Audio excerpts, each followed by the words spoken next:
Hello mga B, a day in my life as a law student and a single mother. So it's Saturday and may class ako in the morning sa law school and occupational therapy ni Sky ng tanghali.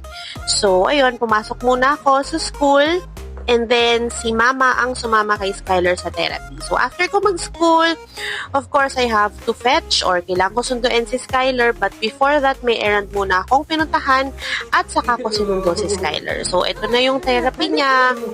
Ganyan. So, nag-video lang ako ng konti para makita nyo. And then, of course, dumiretso na kami pa uwi kasi I need to study pa. And, ayan, late lunch. So, bago ako mag-aral, nag-upload muna ako ng reels, edit ng konti, gumawa ng vlog. So, ayun, pinapanood ko rin yung mga vlogs na ina-upload ko, you know. So, after ko medyo mag-aral, nakipaglaro muna ako kay Skylar ng konti, syempre para magpahinga. So, kung mapapansin nyo, sobrang playful ni Skylar, and napaka-sweet and clingy niya, as in. Parang mama's boy, Charis.